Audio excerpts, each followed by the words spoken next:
अच्छे श्रोता जब मिलते हैं ना तो महाराज वक्ता को कथा सुनाने में आनंद आता है। अच्छे श्रोता की तलाश करता है वक्ता, और अच्छे श्रोता अच्छे वक्ता की तलाश करते हैं। कथा मनोमंथन है भाई। कथा में कितनी बार हंसी आ रही है उससे कोई मतलब नहीं है।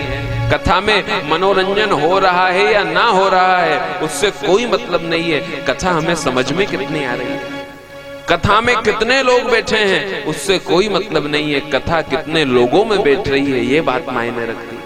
कथा में 10,000 बैठे हों और एक के भी अंदर नहीं उतरी तो किस काम की।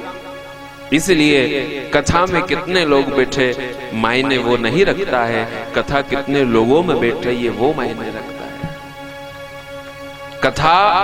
कथा हो, अन्यत्र चर्चा करने के लिए पूरा जमाना भरा पड़ा है भाई, लेकिन जब कथा की बात आए तो कथा होना चाहिए। जिस विषय की हम लोग चर्चा कर रहे हैं उस विषय की चर्चा होनी चाहिए। बहुत ज्यादा आपको चुटकुले सुना दिए, बहुत ज्यादा भजन सुना दिए तो वो थोड़ी देर के लिए तो अच्छा लगेगा, लेकिन कथा के रस से विहित हो जाएंगे महाराज। ये कथा है मंगल करने वाली है, समझ में आएगी तो ज्यादा अच्छी बात है, और समझ में ना भी आई तो कानों में अगर चली जाएगी और कथा हुई तो अपना असर करेगी कानों में जाने से। इसलिए मूल शास्त्र को हम लोग पकड़ के और फिर कथा करें।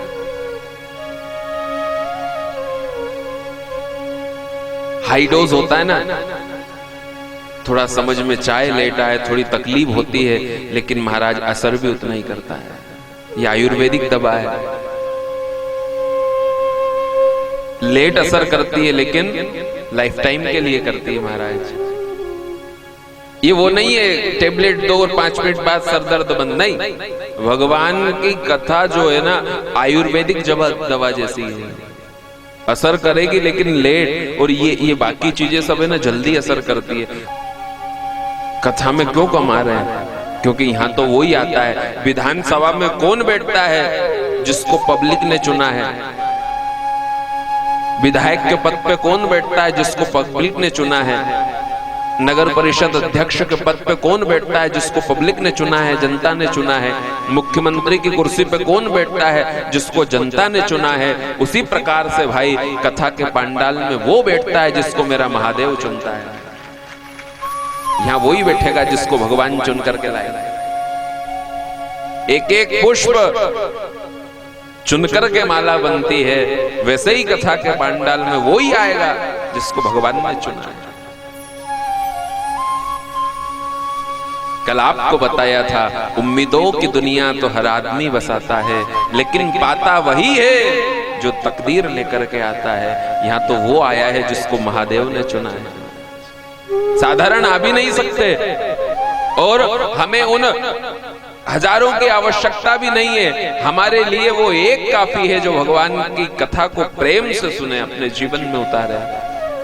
वरमेको गुणी पुत्रो न च मूर्ख शतान्यपि, शास्त्र कह रहा है अगर घर का एक बेटा सही निकल जाए तो महाराज अपने घर परिवार को अच्छा चला लेगा, माँ बाप की सेवा कर लेगा। और 10-20 बेटे हैं और सब मूर्ख निकल जाए तो 20 काम के क्या? शास्त्र कह रहे हैं वरमेको गुणी पुत्रो न च मूर्ख शतान्यपि। कौरव 100 थे और पांडव 5 थे, लेकिन वो 100 कोई काम। जितने हो उतने श्रेष्ठ हो। और महाराज हम तो एक चीज कहते हैं कि भीड़ तो सब्जी मंडी में लगती है महाराज, सुनार की दुकान पे नहीं है। तो सुनार की दुकान है भाई। सब्जी मंडी में तो जिसके पास 20 रुपए है वो भी पहुंच जाता है, लेकिन सुनार के वहां जाने में जेब गरम चाहिए है। कभी देखिएगा भीड़ बहुत ज्यादा कम रहती है, लिमिटेड। तो सुनार की दुकान है भैया, यहाँ वही आएगा जिसको जोहरी ने परखा हो भाई।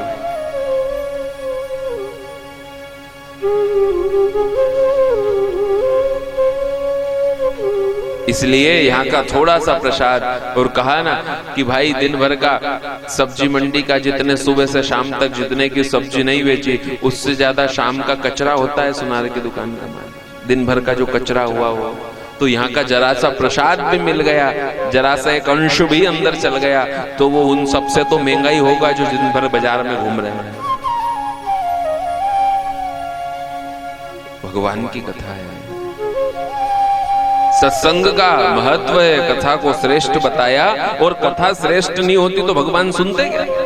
शिव जिनने रचा है वो सुन रहे हैं भाई। मान्यवर ध्यान देना, अब कथा सुनाई तो गोस्वामी जी ने फिर देखना क्या कलम की चतुराई है। सती ने कथा नहीं सुनी, कई पंडाल में आने के बाद भी नहीं सुन पाए। और मेरे पास 10-20 फोन रोज आ रहे हैं, महाराज हम रोज मोबाइल पे कथा सुन रहे हैं प्रतिदिन।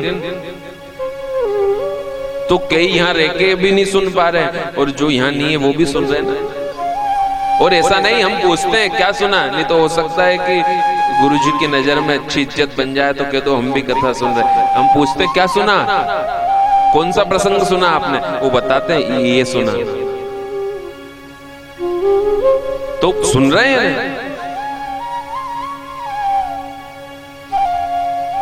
ओके, यहाँ बैठ कर के भी नहीं सुन पा रहे। वैसा ही सती के साथ हुआ।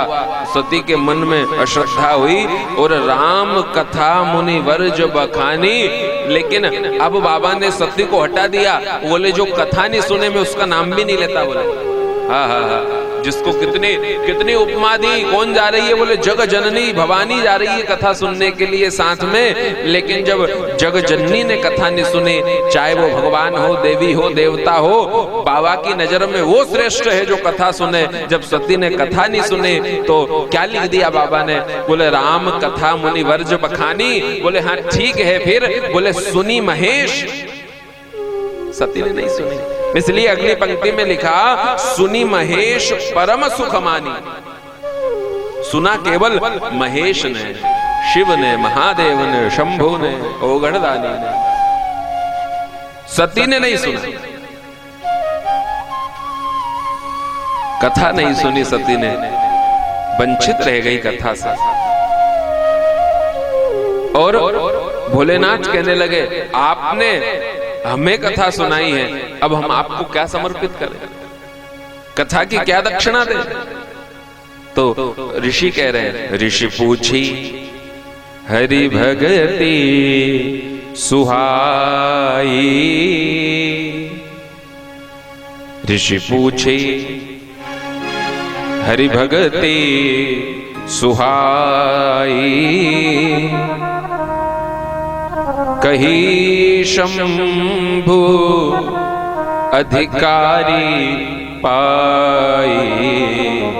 ऋषि पूछी, यह मांगा नहीं है।